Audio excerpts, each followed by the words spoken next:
Requiem for Innocence, Part 2. What's past is prologue. Wherefore should the heathens say, Where is now their God? But our God is in the heavens, he hath done whatsoever he hath pleased. Their idols are silver and gold, the work of men's hands. They have mouths, but they speak not. Eyes have they, but they see not. They have ears, but they hear not. Noses have they, but they smell not. They have hands, but they handle not. Feet have they, but they walk not. Neither speak they through their throat. They that make them are like unto them. So is every one that trusteth in them. Psalms 115, 2-8.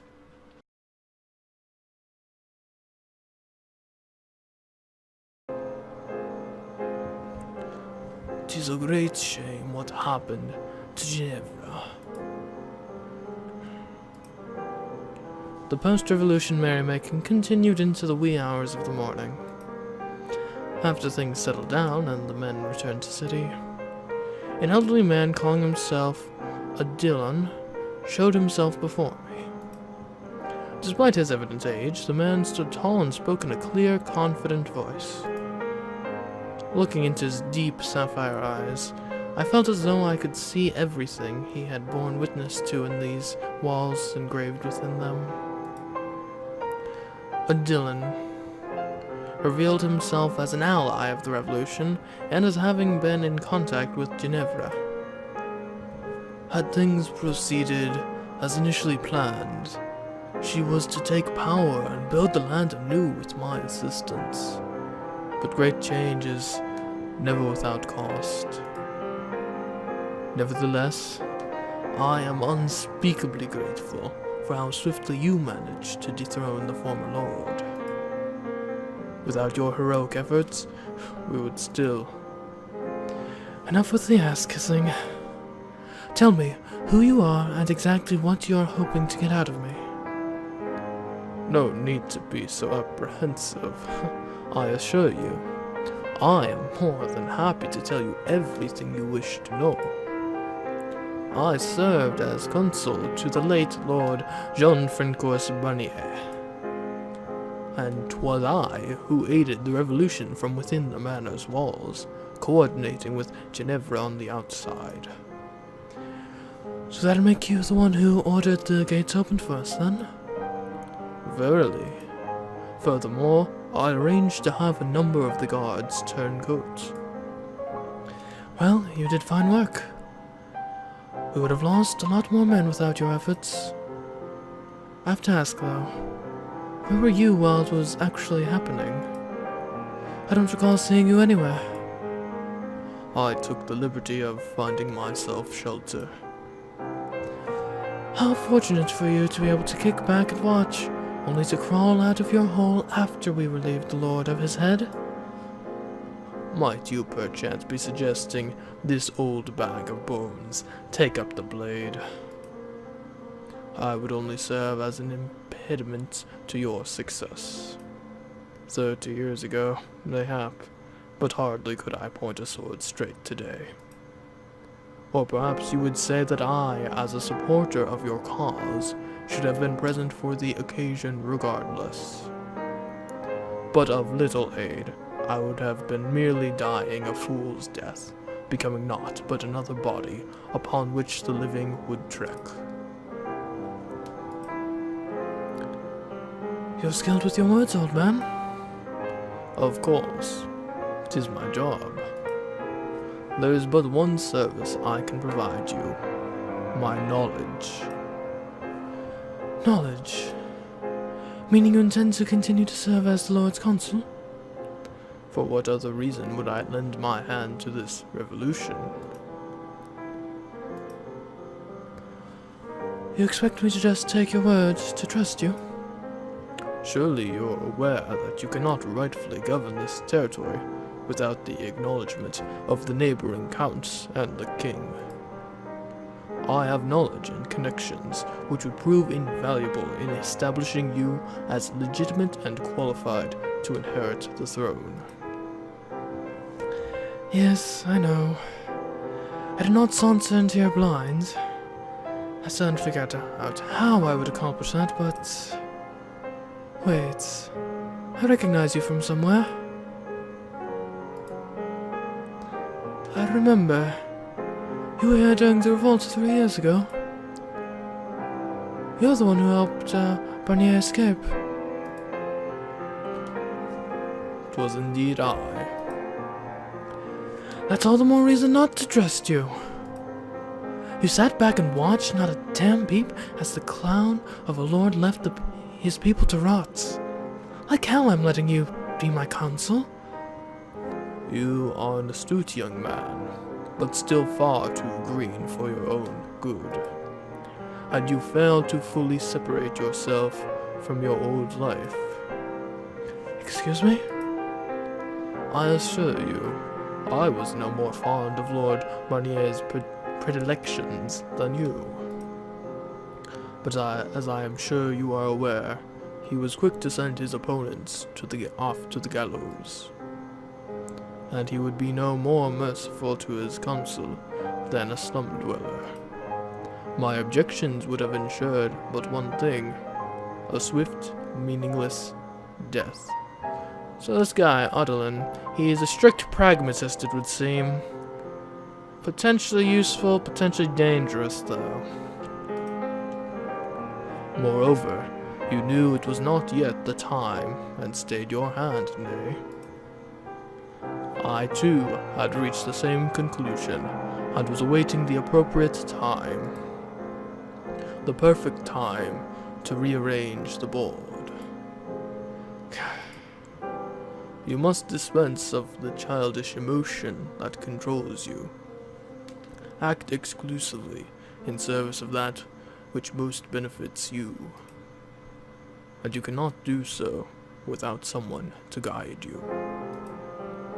You are still merely a fledgling young man. You know not up from down in this vast new world. And you have neither an army nor the weapons with which to defend yourself. Should you go out into that world unaccompanied, it will snap your neck before you feel the hands upon your skin. And what benefits are you hoping to reap from this? You're not acting out of a love for the people, that much is obvious. A chance to fulfill my duties as consul to the Lord. My expertise went largely unused under Lord Barnier's rule. 'Twas a deeply frustrating time for me. Though, if I may be blunt, perhaps I should say that I would like to die knowing I have accomplished something worthwhile with my life. I can promise you, I have no intention of mistreating the people for my own personal amusement. You've still given me no reason to actually trust you. Allow my work to speak for my words. Allow me to proffer unto you my knowledge, that it might be of service to you. I don't completely trust this man, nor do I think I ever will. He's after something, perhaps to use me as a puppet under the guise of assisting me as my consul. He makes a good point, though. I'll need someone to show me the ropes if I want any chance of governing effectively. Have you come to a decision? Okay. It's a pleasure to have you, Odilon. At your service. That said, try anything, and you'll be out the door faster than you can blink. Understood. Good. Now, if I may, I would like to offer my first instruction. And what would that be? You will need to make a formal proclamation of your succession. there are still many among your people who know not who you are. Thus, you must declare yourself the rightful heir, the lost son of Lord Barnier's predecessor. You must assume a new name. Say again? The name by which you were known before is but a veil behind which you guarded your noble identity. And the time has come now for you to reclaim your true self. Hold on a second. I'm not... Yes, I am aware of your lineage. Okay then. What name do you suppose I should take? You shall assume his name.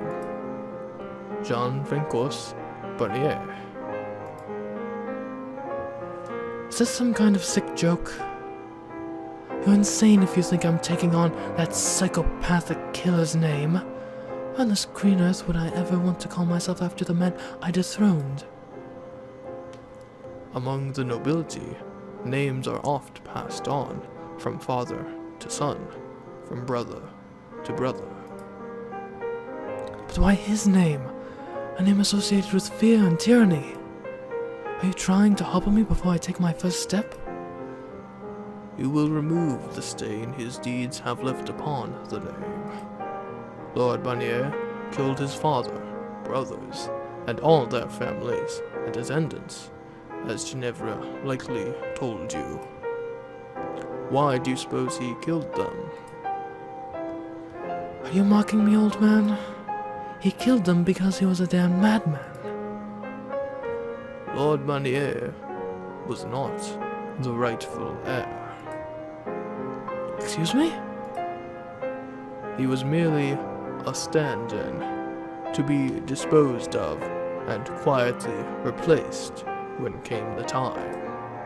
However, he grew voracious for power, fixated on becoming the Lord himself. So he killed everyone who stood in his way, both the Barnier family and the attendants who knew the truth. Though he failed to realize that the Lord had sired another son. You, the rightful inheritor of the Jean Francois Barnier name. So that's our story, huh? I'm not the fake. He was. When the truth is revealed, the people will be enraptured, and crucially, the damage to the Barnier family name will be minimized. After all, the Barniers were but victims of this charlatans avarice. As you are to take on the Barnier family name, it is to your benefit that the reputation you inherit is as unblemished as possible. Furthermore, you have nothing to gain from keeping your present name. No longer are you the man you were in the slums. You must become a new man entirely. Enough. I need time to think. A day. Give me just one. I cannot. 'Tis a matter of the utmost importance. You must act swiftly, for the opportunity will pass and the tides turn against you anon. The people are on your side, for now. However, should you fail to expeditiously demonstrate that you, as their new lord, are likewise on their side, you will find yourself with more than the counts upon your doorstep. You must decide now. Sir, Alright. I'll swallow my pride. I knew there would need to be some changes before I embarked on this road. So this isn't unexpected. Just moving quicker than I was prepared for. A wise decision. Now, before we move on to the next order of business, I must ask, are you physically well enough to remain on your feet for a short while longer? You will need to stand before your people and make a speech. Nevertheless, it is evident that you are wounded from your battle, and 'twould reflect poorly on your accomplishments were you to collapse during your first appearance. I'll be fine. I can hold myself up long enough to give a speech. Ho ho ho. Youth, what a wonderful thing. You must be sure to get your rest once you have finished. I will arrange for the best doctor to come examine you. Appreciated. Now then, let us be off. You need merely repeat after me.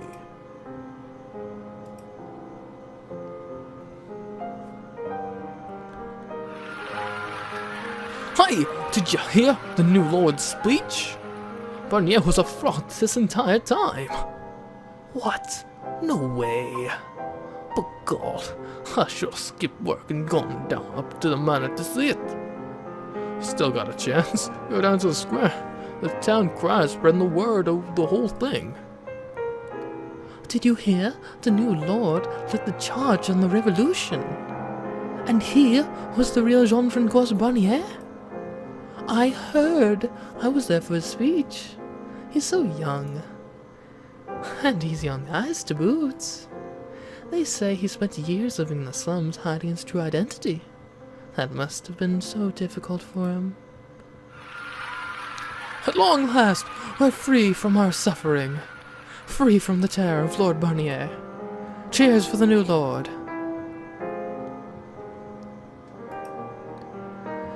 Oh, give me a break. You're no damn Lord. Guess me. Look like you ain't slept well in weeks. There's a smile, girl. Today's a day for celebrating. Oh, go F yourself. What? You're the one who pushed him into this. What are you getting pissed about? You pressured him into this dumbass revolution, to becoming the effing Lord?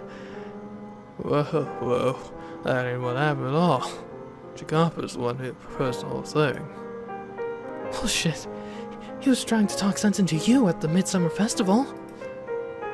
For the love of Christ. We'll call it for us and died. That shit assholes gone and how we got someone on our side in power. Where's this complaining about? Is there anything in that meathead of yours? What was that? You don't realize he can never come back now, right? He's Lord. He's gone, and he's gone for good. Up there in that manor, all by himself. And you dragged him up to the top of that hill and left him there. I get that you want someone to take this out on, but Jacopo is the one who proposed to become Lord. No. I didn't push a damn thing on him. He showed up one day with a ring bearing the Barnier family crest, then told everyone he was royalty and had a claim to the throne. This is insane. It was his words that sparked the revolution. There's no way. Jacopo is royalty? You need to get a better sense of humor. I thought exactly at first too. Then I saw the crest on the ring. It's the real deal. Did you miss the whole part when he put on the ring in front of everyone before we stormed the manor? His whole spiel about being there. That's pretty damn convincing if I do say so myself. You seriously think I was there for some stupid pep talk? I see this, friend. I feel like our friend should be rooting for his success, you know? That's what I'm doing. I can't say that much. Anyway, got a hot day with a couple of cakes, so I'm out here. Let's go to come with. We're gonna be partying all night long. Like hell I'm coming. Just thought I'd ask. Try not to look so sour all the time, okay? You're pretty when you're smiling. Choke on a dick, asshole. Duly noted. Later. I can't root for him because he's my friend. I know better than anyone that he's in over his head. All I can do is pray for you, Chikapo. Pray that you'll always be the Chikapo we know. That this won't change you. We're still friends, right? Even if we're worlds apart now.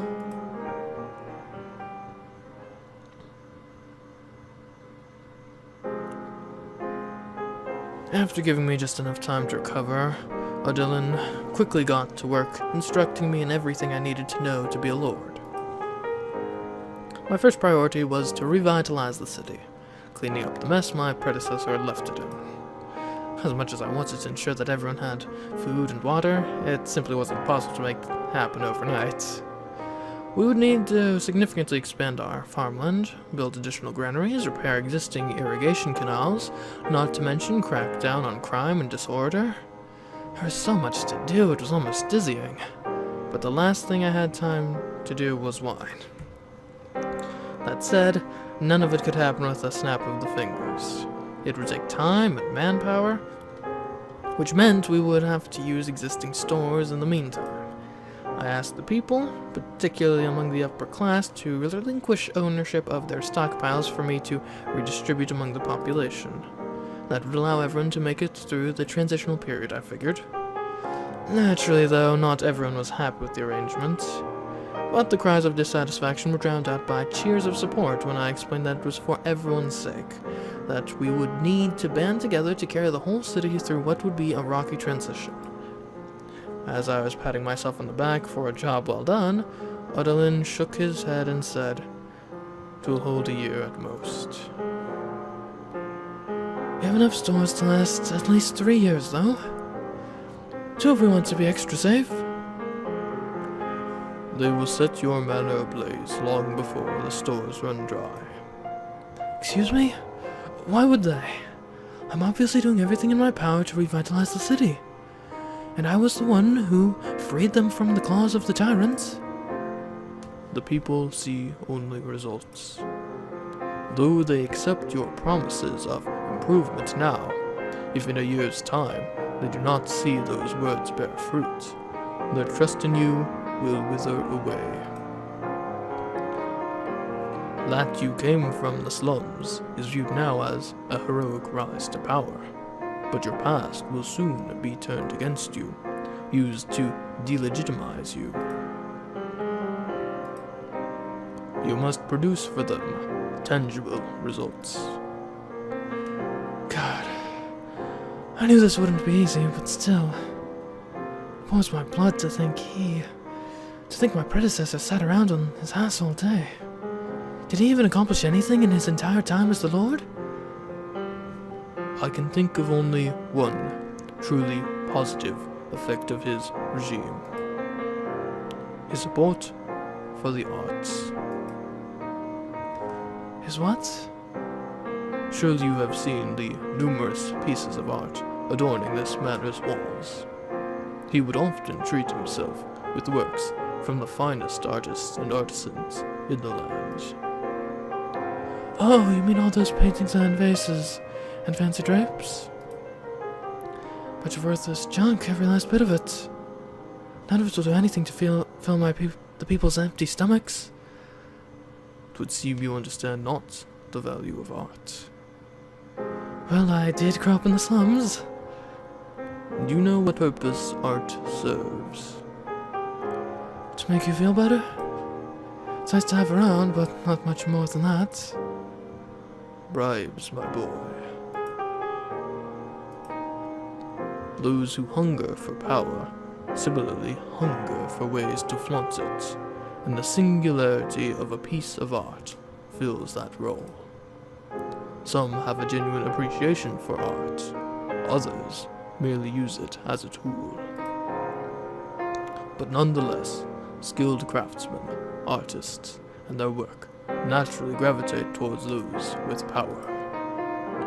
'Twould be wise for you to consider dressing somewhat less pedestrian soon. Now we should be able to put the former lord's possessions to good use in helping you build up valuable relationships. You mean, start handing out bribes?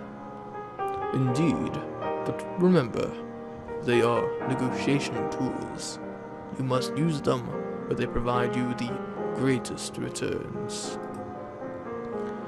Negotiation, huh? Alright, I think I see what you're getting at. If I want to revitalize the city in a year, I'm going to need help from my good neighbors. In exchange for provisions and workers, I offer the various Count's pieces from Barnier's collection. Sound about right? Precisely. My, you're much cleverer than I would expect of a man from the slums.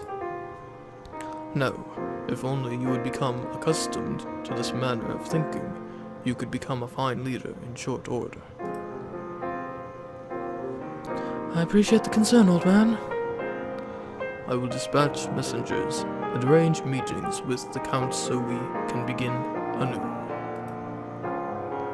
And I hope I do not have to remind you, but you will need to be very careful with your words, Lord Barnier.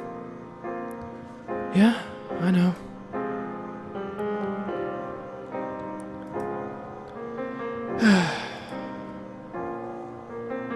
You seem quite tired, Lord Barnier.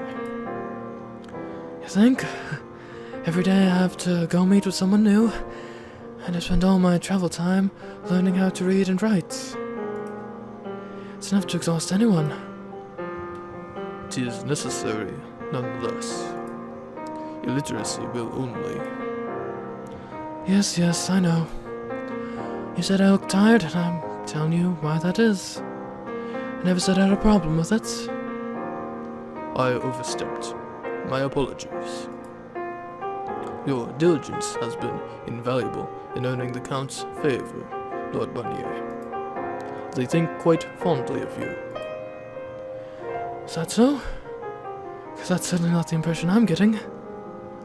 They put on a facade of friendliness, but beneath the surface, they're all laughing, trying to figure out how best to use me, or just outright scoffing. Not one of them sincerely trusts me. I'm just a pawn to them. We are all pieces on one another's boards. What's that supposed to mean? It would be most prudent to consider that unqualified friendship simply does not exist in high society. All interpersonal relationships are built upon a foundation of mutual benefit, save for exceedingly rare, short-lived exceptions. Nonetheless, you should not consider being used as a bad thing. We all climb atop each other's boards, offering ourselves up as powerful pieces. And so do they offer themselves to us. Should you wish to survive in high society, you must always ensure your peers see you as a piece worth playing. That mean you're putting yourself out there as well, old man? Indeed, I am your pawn, Lord Barnier. I offer myself to you, and in your using me, I gain this position as consul to the Lord. 'Tis a far more practical and reliable system than one founded on something so uncertain as emotion, would you not say? Which is to say I'm a pawn to him as much as he is to me. I suppose so. Then I too will have to ensure I remain useful, lest I be swept aside and another Barnier brought in to take my place. Ho ho ho, sharp words, my lord. But worry not, for I have no qualms with your performance at present.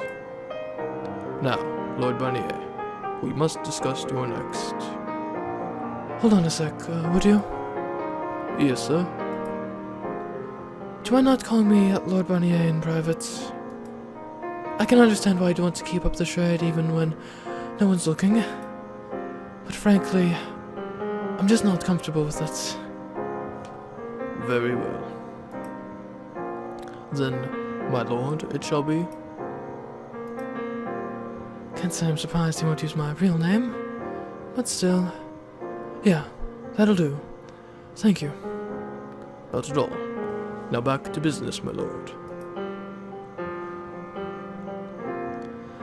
It took long enough, but we're finally starting to see some real progress. Who knew negotiation was so much work? You should be proud of your accomplishments, my lord. 'Tis hardly an easy feat to mass that much manpower and resources in only 6 months. Doing better than expected, huh? How's public opinion looking? Reports should be coming in by now, I assume. Some dissatisfaction, but numbers are within expectations. Dissatisfied? With what? I've spent every waking moment these past 6 months working my ass off to revitalize this city. And people aren't happy with that? I should be jumping with joy. My lord, you must understand that it is impossible to satisfy everyone. A degree of discontent is to be expected.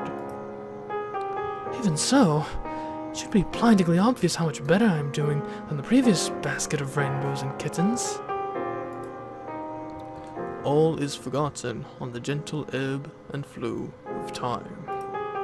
Past injustices matter little in the face of the present.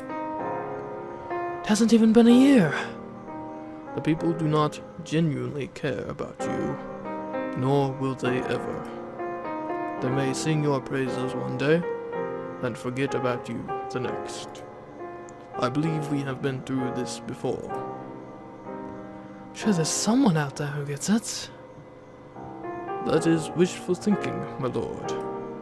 You could work yourself to your very bones, and the people would merely see you as fulfilling your duty. You must not seek their approval. More will be expected of you, and more will you be the subject of undeserved resentment for the simple reason that you exist in a position of power. Only those in a similar position can understand your hardships. Ultimately, then you have two choices. Either dedicate yourself in service of your people, or mercilessly exploit them like your predecessor. Won't follow in that bastard's footsteps. I pray your heart remains true, that you remain a wise and caring lord. Damn it. So what specifically aren't people happy about?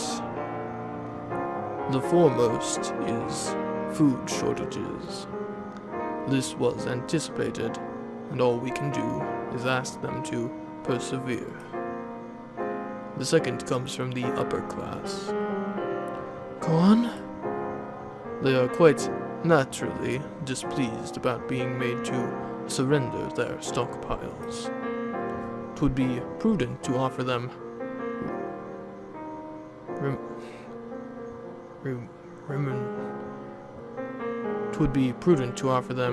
remuneration in the near future. They're doing well enough for themselves already. My lord, I know. Just letting off some steam. So I get to go butter up all the rich men in town? Wonderful. The whole idea was to help the less well off, yet here I am, understand that you are not pleased about this, my lord, but do remember, you have more to fear from a few of the upper class banding together than the entirety of the slums. For they wield a most troublesome weapon in upper class upbringing. They know precisely who to tell and what to tell about you to tarnish your reputation in the blink of an eye. And do not placate yourself by thinking the common man will see through the attempts to undermine you. Even if they did, in unlikely supposition, they could do nothing to counter it. They are powerless. But it was the people at the bottom who pulled most of the weight organizing and executing the revolution. It was an exceptional set of circumstances that allowed the revolution to take place as it did, not the least of which was the Lord's status as unequivocally evil in the eyes of the people. You will not find them all agreeing on anything so readily now. Alright, I get it. The point is, I gotta win over all the rich people, or my whole operation's going to come to a grinding halt, right? So, as much as it rubs me the wrong way, I'll do what I have to do. A wise decision, my lord. Is that the last of the complaints? No. The influx of immigrants has caused an increase in general unrest. Of course it has. I bring them in to help with the restoration effort, and they go and cause their own new set of problems. It's like I'm chasing my tail here. So long as there are people under your authority, never will you be completely free of strife. You're telling me? So would increasing the guards' presence in the city help keep the peace? Most of those with the training necessary are already deployed, meaning you would need to have new guards trained from the ground up. You will have to mobilize them where they are most needed. In other words, tighten your grip on the slums. So now I've got to take away their freedom. I know you have a personal attachment to that area, my lord, but you must cast that aside. No longer are you the man you once were. The slums should have never been allowed to fall into such lawlessness in the first place. You will merely be restoring it to its proper state. If you truly wish to bring prosperity to this land, you must eventually scale down and then eliminate the slums. But if I get rid of the slums, I'll be getting rid of their home. My lord. I know. I understand what you're getting at, and I understand that everything you're saying is perfectly logical. Can we hold off on that for a bit? A bunch of guys down there form this peacekeeper group to, keep the peace. They'd gladly help out if we could talk to them, I'm sure. We can scale up our patrols, but no stepping on their toes. Got it? As you command, my lord.